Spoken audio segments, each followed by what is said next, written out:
Question for y'all. How many of you noticed that as your as your age increased, so did your waistline? How many of you also noticed that as your age increased, your energy decreased? I'm going to answer some of those questions today. So, are common toxins sabotaging your hormones? So, a little bit more about me. I run the practice called Thrive Healing Institute, and I help women create the life that they love simply by reducing their toxic load using simple lifestyle changes and smart supplementation. Cell Defender is one of those smart supplements that I encourage every individual on this call to be utilizing on a daily basis. So let's talk a little bit about hormones. So our body has multiple endocrine glands. And for any of the spiritual entrepreneurs out there, you will notice that they pretty much so align with all of your chakras. So I want to go ahead and start at the top with our pineal gland. The pineal gland produces melatonin. It really determines how well and how much we sleep. Right under that is our hypothalamus that's connected to our brain, really regulates all of your body systems from your temperature to your appetite and weight, your sex drive, your thirst, your mood, your sleep, all of those good things.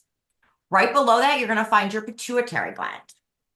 Your pituitary gland is your master control gland. Interestingly enough, in embryology, so when you're in utero, it actually is part of your tongue and they separate. So what it does is it makes precursors for all the other hormones in your body. So the pituitary gland is going to produce the precursors and then send them through the bloodstream to the other endocrine organs. And then that endocrine organ is going to determine whether you need that hormone or not. And if you do need it, then it'll go ahead and convert it into its active form and it becomes an active hormone. So many of us know right there in the center of our throat is our thyroid and our parathyroid hormone. Our parathyroid hormone controls a lot of our calcium. So how much calcium are in our bones and our blood, and it kind of balances out so that you don't have too much in your blood and then you don't have too much in your bones, because if you have too much in your bones, then that can be detrimental to your health as well. Right here, we have our thymus. We're all born with a giant thymus because the thymus is our immune system when we're born. So as we age and we're exposed to different viruses and bacteria and all sorts of different things in the soil and our foods and our mother's milk, all those things, our gut takes over our immune system. And as adults, 80% of our immune system relies in our gut, and our thymus still is there, but it shrinks down to almost like a quarter size. So going down a little bit further, we have our adrenal glands. Our adrenal glands produce a lot of our androgens. So our androgens are associated and kind of precursors to our reproductive hormones, but they're a whole different set of hormones that are active on various parts in our bodies. But more so also is our cortisol and adrenaline. So like, let's say that you're driving down the street and you slam on your brakes to avoid a rear end collision, that your body produces that adrenaline. That's coming from your adrenal glands. Your adrenal glands sit on top of your kidneys, and they're just small little triangular shaped organs, but they are very, very powerful in the body. Around the same area, we also have our pancreas. Our pancreas, as most of you know, produces insulin and really controls how much blood glucose we have both in the bloodstream and how much gets moved into the cells in order for the cells to have food to do everything that they need to do for our bodies. And then down at the bottom, we have our sex and our reproductive hormones. So for women, those are our ovaries. And for men, it's the testes. All of them do produce the exact same things, just in different ratios. So for men, they get a spurt of testosterone once every hour. For us women, it balances our menstrual cycle. So it's going to control your estrogen, your progesterone, as well as your testosterone, because testosterone is very important for libido. So that probably explains why your husband has the libido he does and why you have the libido that you do. So, oh, sorry guys, I'm going backwards. Okay. So there's actually a hormone hierarchy. And a lot of people don't know this, but these at the bottom are your base. So cortisol, insulin, and oxytocin are required for you to live. And if these are not in balance, these above them will never be in balance. So this is why a lot of women slap on bioidenticals to manage their estrogen and their progesterone. But then when they go back in for hormone testing, their hormones are a little bit still off because that is a direct sign that either usually it's their insulin or their cortisol that's the actual issue. Interesting, right? So tonight I want to talk about how environmental toxins actually cause hormone balance. And I would have to say that this is probably at least 75% of our problems. Yes, we do go through various different cycles in our lives of hormone balance as women. But when we are plagued with heavy metals and man-made chemicals, it's going to be nearly impossible for you to balance your hormones. So some heavy metals that you need to be aware of. The first one is cadmium. Cadmium is considered the estrogen mimicker. It literally mimics estrogen in the body. And therefore, what happens is when your body produces estrogen, it will push that estrogen out through your feces, because when it's cadmium, cadmium will go onto the estrogen receptor of a cell and it holds on there and can literally be there for decades. Lead's really associated with our metabolism and energy. So if you're struggling with a slowed metabolism or energy drains, especially in the afternoon, lead could potentially be one of your issues. Arsenic's correlated to the thyroid imbalance and then fertility. So like Thane was sharing before we got on the call, that one of his clients utilized the cell defender, and after 10 years of trying to conceive, she actually conceived. I would guess that it was probably from arsenic in her tap water that she was drinking and showering in every single day. Mercury, huge one. Ubiquitous in our environment. I would say that mercury and aluminum are the two most common that we see these days, but mercury is directly correlated to brain fog and fatigue. Aluminum, again, that one really loves the thyroid, but it also loves our brain.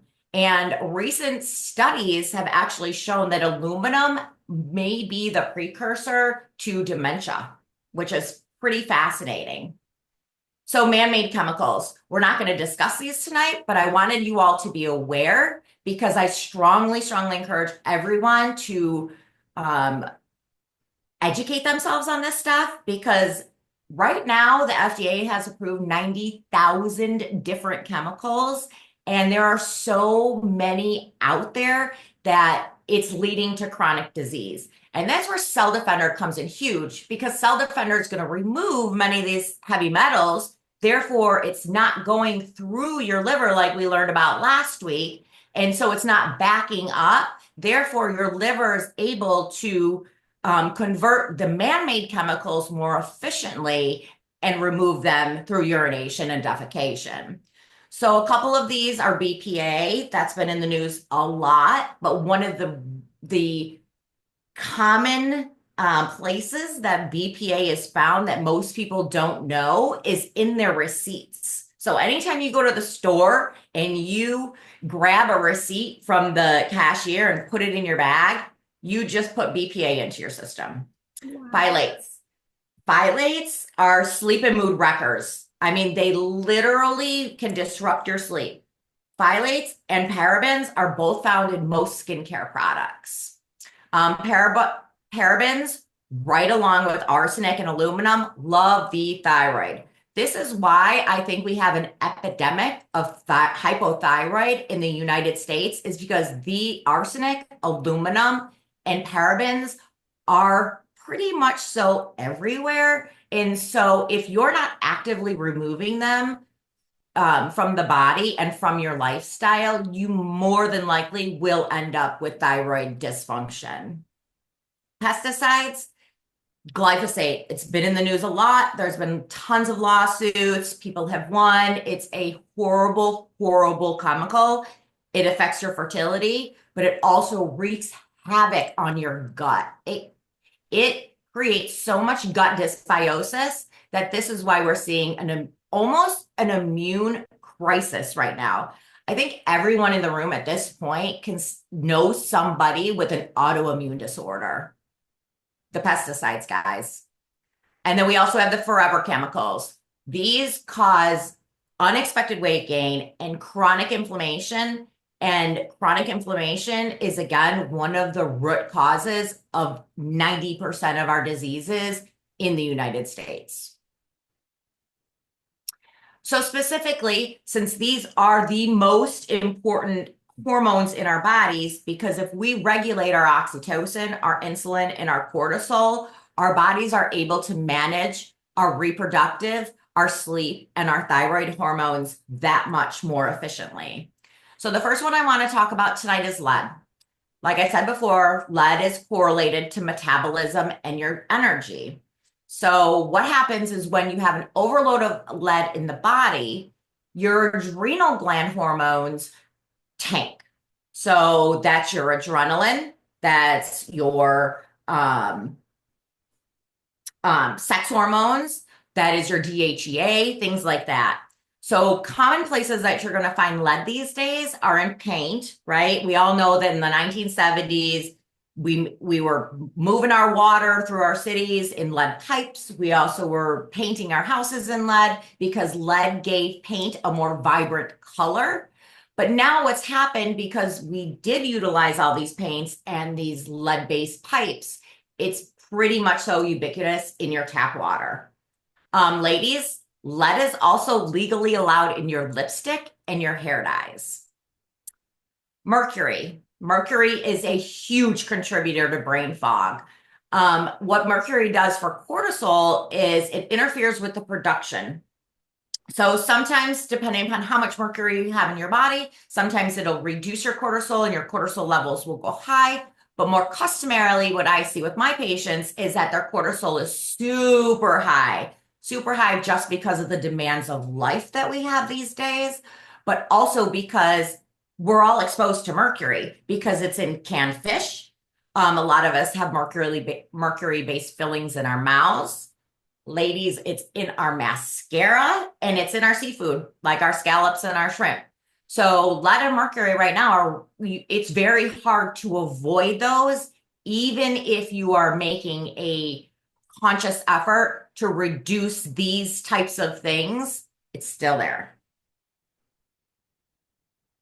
So let's move on to insulin. Insulin imbalances can definitely be correlated to arsenic. Arsenic is one of the top heavy metals that is found in your tap water. It's also found in rice and seafood. And why it's so detrimental to the body is because let me go back and let me explain kind of how things work. So you eat something and your body will convert carbohydrates and proteins sometimes into glucose. And so the glucose go through your blood, and then your pancreas is going to get a signal that you have too much blood, or I'm sorry, you have too much sugar in your blood.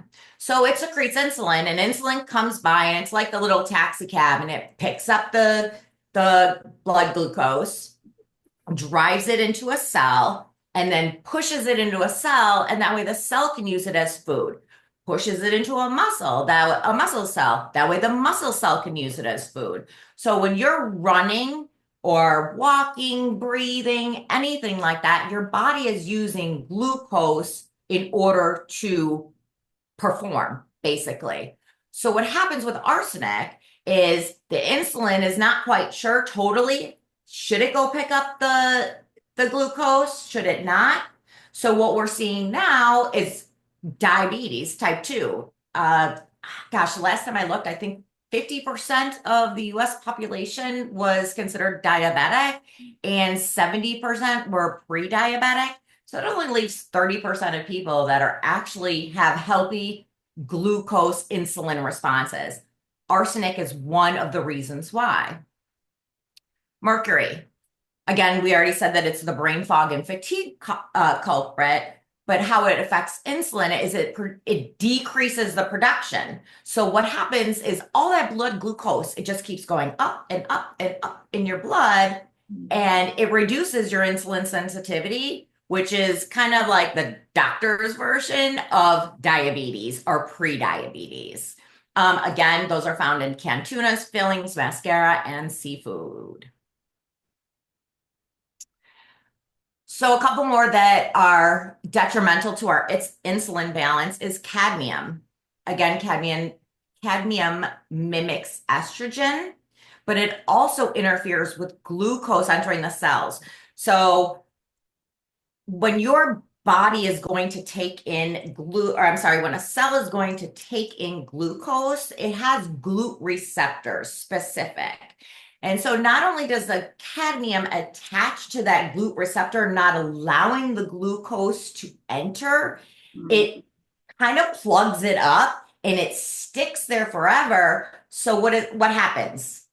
We've already talked about it. The blood glucose goes up. And again, you're at risk for diabetes. In my personal and professional opinion, I think this is why we see so many children with pre-diabetes because of their exposure to cadmium, because it's found in cigarette smoke, it's found in our tap water, in our soil. So they're drinking it, they're eating it. And also I've read some research where the kids are actually getting the cadmium in utero through the mother's womb. So it's almost like they're born at a detriment. It's a really sad state of affairs right now, guys. So the last one I want to talk about with insulin is lead. Lead is very detrimental to our metabolism, and it's also very detrimental to our bone health. We're really not talking about bone health, but we do know that most perimenopause and menopausal ladies will experience some sort of osteoporosis during their menopause journey. So that's something to think of as well. But lead directly decreases the amount of insulin. So again, that blood glucose is going up and your diabetes risk is increasing tremendously as the days go by. Again, lead is found in paint, tap water, lipstick, and hair dyes. So question, what can you do? So now that we've talked about how these heavy metals are pretty much so in our everyday lives at this point. I mean, gosh, the kids that haven't even taken their first breath in their mama's uterus are exposed to these. So first and foremost, you need to reduce exposure in every way possible that you can. So remove those fillings. But do not let a traditional dentist remove them. What will happen is when they are drilling, because our fastest absorption method is through our mouth, it's going to go into our bloodstream and it's literally going to poison you. So you need to find a highly qualified I'm forgetting the term. We'll have Dentist. someone look it up. We'll have someone look Yeah. it up. Thanks. And anybody can ask me too, and I can find somebody. But also filter your tap water. Now, and I'm not just talking about one of those, what are those Britas? Everyone's like, I filter my tap water with the Brita. Excellent. But when you look at what an actual Brita removes, all it's removing is basically sediment. You need to do like a Berkey, reverse osmosis, a Kangen water filter system, something that specifically removes these heavy metals from the water. Also, replace your furnace filter with a high quality one. There's different grades of furnace filters, and there's ones that are HEPA approved. Those are the ones that I strongly encourage all my patients to get because, again, everything's in the environment, therefore it's also in our air. And then also replace your makeup and skincare. Like, ladies, go find an all natural hair dye, mascara, foundation, all of those things. Because at this point, if you think about it, if our tap water is contaminated with all of these things, anything that's made with that tap water is also altered. Educate yourself. There are a lot of practitioners out there that are specializing in environmental medicine. I see them on Instagram. I see them on Facebook. The information is out there. Shall you want to seek it? I myself host classes every single month. I'll put all my contact information in the chat so you can connect with me. But please, please, please educate yourself, because as Christine stated, that 90% of the disease that we see today is because of exposure to these heavy metals and environmental toxins. And of course, add Cell Defender to your daily routine. At the beginning, do a Marcy dose. If you know that you are sweating regularly and you are pooping regularly and you have excellent detox pathways, take as much as you can, get that stuff out. Because what's going to happen is those first couple days of dosages, it's going to remove what it easily can, like in the bloodstream. And then as you keep consistently taking it, it's going to go into the cells and it is going to start drawing out all of that lead from the bones that's been in there for 50 years. And all of the arsenic that's been pushed into your fat cells because your body's needed to do something with it, because you were like glowing like the little green tube on the Simpsons episode. So yeah, add Cell Defender to your daily routine. And I encourage you, be consistent with it, because when you're consistent with it is when you are going to see the best results. And that is all I have for y'all today.